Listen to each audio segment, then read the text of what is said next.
Olá, aqui é o Tio do Papelão, trazendo mais um vídeo de contos de terror. Não esqueça de deixar o like e se inscrever no canal.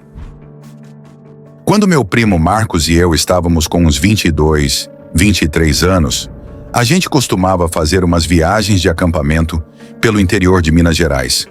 Essa história aconteceu quando eu tinha 22 e ele 23, numa trilha dentro da Serra da Canastra.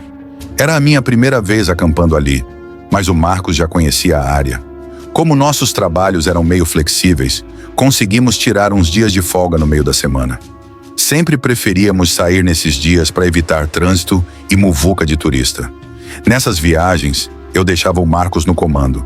Ele já tinha mais experiência, era praticamente um escoteiro. Estacionamos numa área de apoio perto de uma trilha e fomos a pé mata adentro. Depois de uns 15 minutos andando, encontramos uma clareira boa para montar acampamento. Espaço suficiente para 2 barracas, um fogareiro e uma fogueira. Começamos a montar tudo. Como sempre, o Marcos montou a barraca dele em poucos minutos. Já eu demorei bem mais. Nunca fui muito prático com isso. Depois disso, fizemos um círculo de pedras para a fogueira, juntamos lenha e gravetos. O Marcos levou um acendedor e um isqueiro. Então, tecnicamente, a gente deu uma trapaceadinha. Mas quem se importa? O sol já estava começando a se pôr quando acendemos a fogueira. Marcos começou a preparar uns bifes e hambúrgueres na chapa portátil. Uma coisa sobre ele: sempre levava comida boa e sabia cozinhar direitinho. Eu deixava a parte da alimentação com ele sem nem pensar 2 vezes. A gente também levou o spray de pimenta. Não que a gente achasse que fosse dar de cara com uma onça ou algo assim, mas por precaução. O Marcos sempre dizia: o que dá mais medo na mata não é bicho, é gente. Comemos os bifes, abrimos umas latinhas de cerveja, colocamos um rock clássico brasileiro no alto-falante e ficamos curtindo o clima. Quem já acampou no meio do mato com um amigo sabe como a vibe é única. O som da mata, o céu estrelado, uma fogueira acesa, tudo perfeito. Depois de comer, começamos a jogar cartas numa mesinha dobrável. Depois de umas partidas tradicionais, puxamos um Uno. Foi aí que ouvimos algo. Parei a música.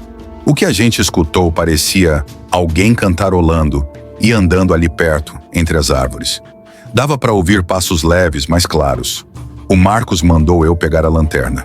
Quando achei, o som já tinha sumido. Perguntei se ele achava que era algo preocupante. Ele respondeu que era bem estranho alguém estar tão longe da trilha, tão fundo na mata, àquela hora. E ainda por cima cantarolando perto de um acampamento. A gente ficou meio tenso, mas voltamos a jogar. Agora com a música bem baixinha. Foi então que um pedaço de pau voou bem no meio do nosso acampamento. Não caiu de árvore nenhuma, foi jogado. Nós 2 pulamos da cadeira. O Marcos gritou perguntando quem estava ali, mandando a pessoa tomar vergonha e ir embora. Depois disso, ouvimos passos se afastando. Falei que devíamos arrumar tudo e mudar de lugar, mas o Marcos disse que era muito perigoso andar no escuro, que era melhor ficar e ficar esperto. Dormir com Iana spray de pimenta. Do lado seria a nossa única proteção. A noite foi tensa. A gente ouvia sons estranhos, como galhos quebrando e passos à distância. Barulhos que não pareciam de bicho. Decidimos fazer vigília. O Marcos se ofereceu para ficar acordado primeiro, lendo um livro enquanto eu dormia. Só que lá pela madrugada, acordei sem saber por quê. Ainda meio grogue, olhei para o lado e vi uma cabeça espiando, na entrada da minha barraca. Pensei que fosse o Marcos me chamando para trocar a vigília. Esfreguei os olhos, mas não consegui ver o rosto direito por causa da escuridão. Falei: Marcos, é minha vez? A cabeça sumiu, o zíper da barraca foi fechado com pressa e eu deitei de novo. Mas aí tive um estalo. Pulei para fora do saco de dormir, escutei passos indo embora e chamei de novo. Marcos? Nada. Saí da barraca.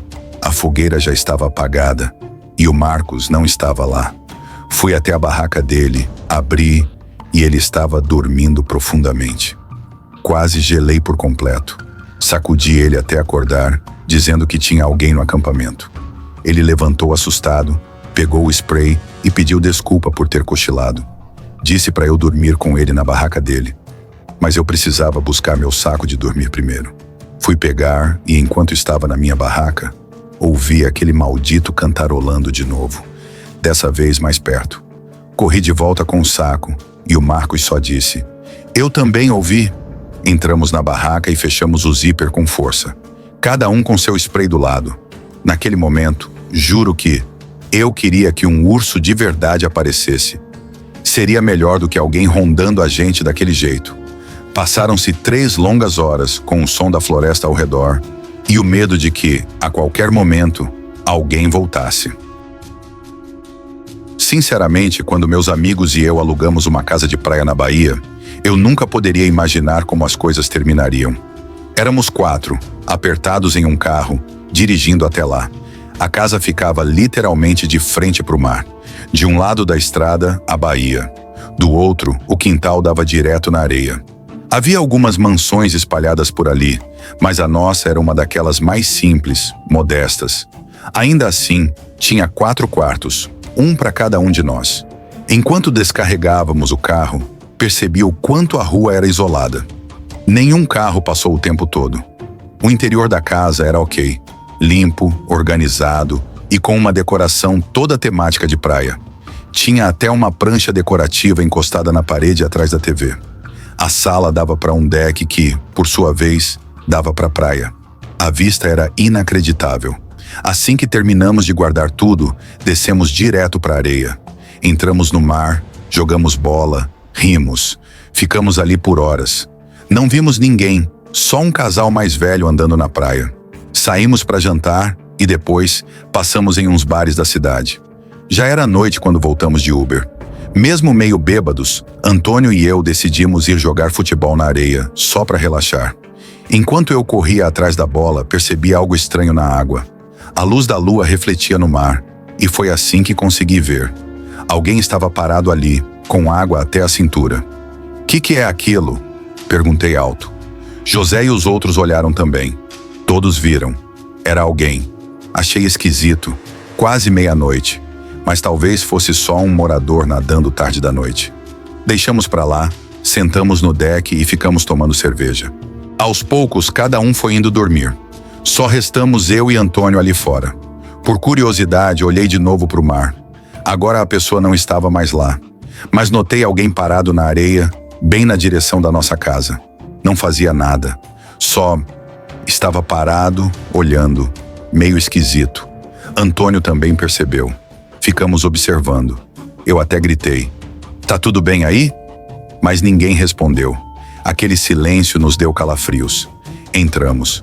José e Lourenço já estavam apagados de tanto beber. Antônio e eu decidimos encerrar a noite também. Fui escovar os dentes e, antes de deitar, fui até a janela do quarto para ver o mar mais uma vez. Foi aí que o clima ficou realmente estranho. Tinha alguém parado no quintal, bem na frente do deck. Dava para ver a silhueta contra a luz da lua. E parecia estar olhando direto para minha janela. Meu corpo gelou.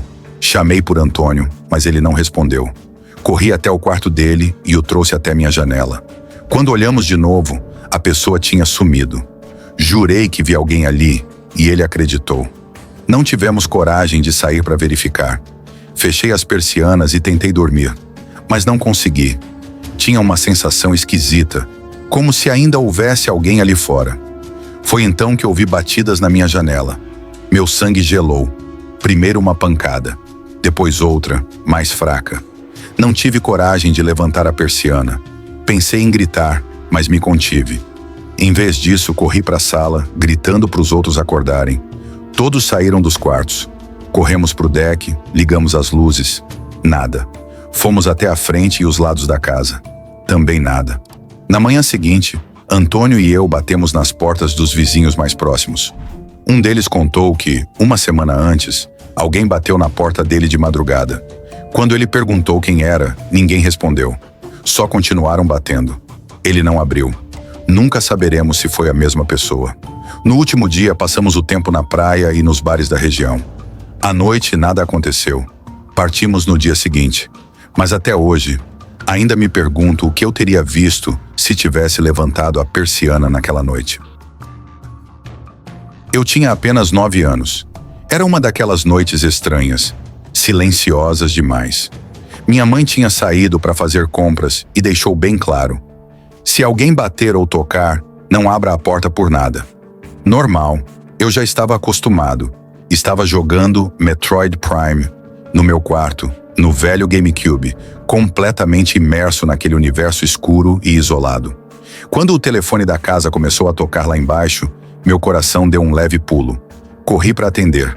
No visor aparecia o número da minha mãe. Atendi. A voz do outro lado era parecida com a dela, quase idêntica. Filho, pode vir aqui fora e me ajudar com as sacolas? Parei. Algo na voz me arrepiou, como se fosse uma imitação mal feita, quase robótica. Mesmo sendo criança, eu percebi. Aquilo não parecia certo. Tinha algo forçado. Mãe? Perguntei. Sim, querido, respondeu. Mas ela nunca me chamava de querido, e muito menos 2 vezes seguidas. Desliguei. Na hora. O telefone tocou de novo. Mesma coisa. Número da minha mãe no identificador. Mas eu não atendi. Meu coração já estava disparado. Minutos depois, tocou uma 3ª vez. Dessa vez, era outro número. Atendi, hesitante. João, disse uma voz masculina.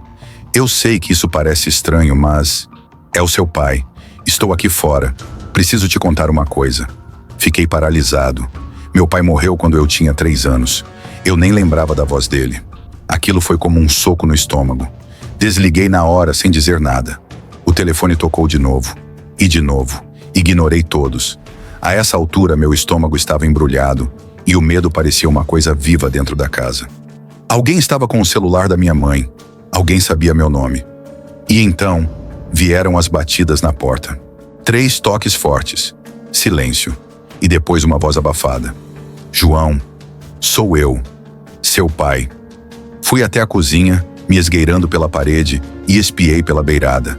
Vi a sombra de um homem do outro lado da porta, imóvel. Ele tocou a campainha e logo depois tentou girar a maçaneta. Eu congelei. Aquela pessoa estava tentando entrar. Subi correndo, peguei o telefone e liguei para o 190. A atendente tentou me acalmar enquanto fazia perguntas. Me instruiu a me trancar no banheiro mais próximo. Corri para o do térreo, apaguei a luz e fiquei ali, encolhido no escuro. E então, do lado de fora da janela do banheiro, ouvi alguém tentando forçar a entrada. Primeiro uma janela, depois outra. Portas, trincos. Eles estavam testando cada entrada possível. Ouvi 2 tipos de passos, um mais pesado, outro mais leve. Devia haver 2 pessoas. Um homem e uma mulher. Um casal. Frio na espinha. Pânico. A única coisa entre mim e eles eram as trancas daquela casa. Até que, de repente, silêncio. Minutos depois, a voz da atendente disse: "A viatura já chegou. Pode sair, está seguro." Abri devagar e só então desliguei o telefone. Os policiais fizeram uma ronda rápida e me fizeram várias perguntas. Onde estava minha mãe? Se alguém teria motivo para fazer uma coisa daquelas? Minha mãe chegou logo depois, com minha irmã pequena no colo e uma expressão de puro desespero ao ver as viaturas. O celular dela havia sido roubado. Os invasores sabiam tudo. Nosso telefone fixo, meu nome, provavelmente nosso endereço salvo no aparelho. A imagem de tela? Uma foto dela comigo e com a minha irmã. Um prato cheio para 2 malucos perceberem que éramos só crianças, com uma mãe solteira fora de casa. Eles usaram isso para tentar me atrair para fora. A ideia de que tentaram se passar pela minha mãe e depois pelo meu pai morto ainda me dá arrepios. Nunca os encontraram. Mas desde então, minha mãe nunca mais me deixou sozinho à noite. Não esqueça de deixar o like e se inscrever no canal. E acompanhe o vídeo anterior. Até a próxima.